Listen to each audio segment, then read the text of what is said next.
Bem-vindos ao podcast Bloco a Bloco, onde nós discutimos tudo sobre os mundos pixelados. Eu tenho aqui comigo o Carioca, e hoje nós vamos discutir a filosofia do Minecraft. Primeiramente, muito obrigado ao Fábio por ter me convidado a esse maravilhoso podcast. E é isso, Eu vamos lá. fico feliz de ter você aqui, mano. Então, Minecraft, para quem de alguma forma ainda não conhece, é um jogo relativamente simples à primeira vista, que envolve coletar recursos para construir abrigo e sobreviver às noites implacáveis. Também é o jogo mais vendido de todos os tempos e mundialmente famoso, com mais de 350 milhões de cópias vendidas, e uma margem de aproximadamente 135 milhões entre ele e o jogo em segundo lugar, GTA V. Exatamente isso. E olha que impressionante, a gente já chegou a um ponto onde todo mundo já ouviu falar sobre Minecraft. Até também os mais idosos e mais adultos. Pelo menos todo mundo já ouviu falar sobre esse nome. Com certeza. Enfim, sem mais enrolação, o que você acha, Carioca, que é a filosofia do Minecraft? Cara, então, essa é uma pergunta muito interessante. Definitivamente é algo que eu nunca parei para pensar, muito a fundo, sabe? De um lado filosófico da vida. Eu diria que seria mais algo sobre a nossa luta pela sobrevivência e como ela consegue se retratar de uma forma bem clara dentro do jogo. Correto. E não só, mas também a solidão e esse sentimento funesto que o jogo pode passar às vezes. Claro que quando você joga com amigos isso fica meio de lado, mas eu acredito que a verdadeira experiência esteja em entrar no mundo sozinho. É até meio horripilante em alguns momentos. E eu já ouvi de mais pessoas do que posso contar que jogar esse jogo sozinho passa uma sensação constante de estar sendo observado, alguma coisa estranha assim, que o próprio silêncio às vezes pode ser ensurdecedor. Cara, é exatamente isso, eu tenho o mesmo sentimento. Mas vai, conta mais uma aí então, porque eu concordo com tudo que você falou. Sim, Tipo, desculpa te interromper, mas você se sente sozinho, mas ao mesmo tempo não, sabe? É bizarro. sim, tipo, como entrar em uma caverna no jogo, você não enxerga muito, porque tá tudo escuro. Hora ou outra aparece um inimigo, mas são só esqueletos, zumbis, aranhas ou creepers. E você se pergunta, só resta eu a mim mesmo? O Steve, para quem não sabe também, o jogo permite que você customize sua aparência, mas o personagem padrão é o carismático Steve, que é a cara do jogo, e por questão de generalização, eu vou usar ele para me referir aos jogadores em geral. O Steve está constantemente sozinho e num mundo muito perigoso. Ele pode, claro, conseguir um amigo canino, um gato, algum animal assim, mas é muito perigoso levar ele junto em aventuras e cavernas, então acaba que ele continua sozinho quando está longe de casa. E as criaturas que ele pode encontrar não são tão amigáveis assim. Claro, o Steve tem um arsenal de ferramentas e equipamentos que pode fabricar com os recursos que coleta, como espadas, picaretas, machados, pás, proteção, entre outros. Mas, num certo ponto, você se pergunta, vale a pena todo esse esforço mesmo? O Steve é jogado no mundo nu de sentido, sem saber o que tem que fazer ou qual o seu propósito. Ele só sabe de uma coisa, seu medidor de fome está se esgotando e o sol não vai ficar ali para sempre. Então ele precisa rapidamente conseguir alguma forma de se alimentar e se abrigar antes da primeira noite, pois assim que a lua sobe, monstros começarão a aparecer por toda a superfície. O Steve aqui representa o ser humano, lançado à existência, como no existencialismo de Jean-Paul Sartre, acho que é assim que pronuncia o nome dele, sem propósito prévio, ele precisa agir se quiser sobreviver. Podemos associar também a obra Caminhante sobre o Mar de Névoa, de Caspar David Friedrich, que você também pode encontrar dentro do jogo, numa forma pixelada, né? E nela a gente vê um homem de costas, de pé em uma montanha rochosa, encarando um vasto lençol de neblina. Ele está só diante da imensidão e da incerteza. Ele é pequeno diante da existência e está ciente dela, exatamente como Steve. No geral, eu acredito que Minecraft pode causar uma espécie de náusea existencial. Assim como o caminhante, Steve é livre para escolher, mas preso à angústia dessa liberdade, sempre questionando qual o próximo passo. É porque ele está fazendo tudo isso?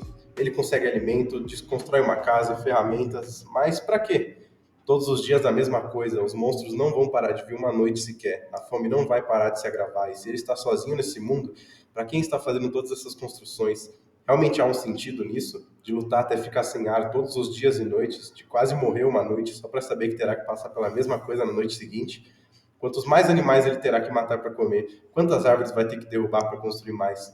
Nós acordamos todos os dias e vivemos em um ciclo sem fim. Acordar, trabalhar, comer, dormir. Acordar, trabalhar, comer, dormir. É esse o nosso propósito? Repetir a mesma rotina pacata todos os dias na esperança de que tenhamos dinheiro suficiente para nos alimentarmos o mês inteiro? Pois é. Eu concordo plenamente com você, principalmente no contexto do existencialismo de Sartre, né? Que é uma filosofia que eu já venho estudando há um tempo, principalmente pelos livros dele, que na verdade eu só li um, que foi a náusea dele. E, cara, isso é realmente algo que a gente pode pensar. Com certeza, mas esse é um jogo que ainda guarda, né? Um lugar muito especial nos nossos corações, é muito nostálgico e memorável para muitos. Então, antes da gente encerrar, eu queria convidar aí mais dois participantes aqui de hoje, Igor Vincenzo Leme Joaquim e Isaac Pinheiro, para discutirem com a gente sobre esse jogo querido. Então, vocês podem se apresentar.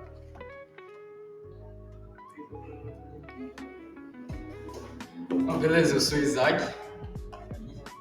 São os velhos do TikTok, eu odeio vocês. Beleza, eu sou o Isaac. E eu concordo plenamente com tudo que foi dito aqui, principalmente com a filosofia do Jean-Paul Sartre. Até porque, querendo ou não, no Minecraft você não progride se você não caça, se você não mata os animais, as coisas, se você não planta. E a sensação de melancolia no jogo é muito evidente quando você joga sozinho. Porque, como já foi dito várias vezes, assim, você fica sozinho o tempo inteiro, mas ao mesmo tempo você não fica. Porque sempre tem aquela impressão de que tem alguém a mais. E no início do jogo surgiu uma lenda de um outro jogador que jogava junto com você, que é famosamente ele mesmo, do Herobrine, e isso acabou inflamando muito mais esse sentimento.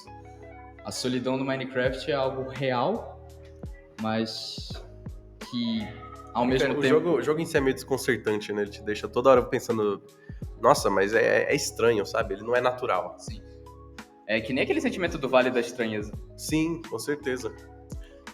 O jogo sempre te deixa com esse sentimento de desconforto, de que algo não tá certo, de que tem alguma coisa fora do comum, que a realidade não tá sendo representada da forma... Qual que é a palavra?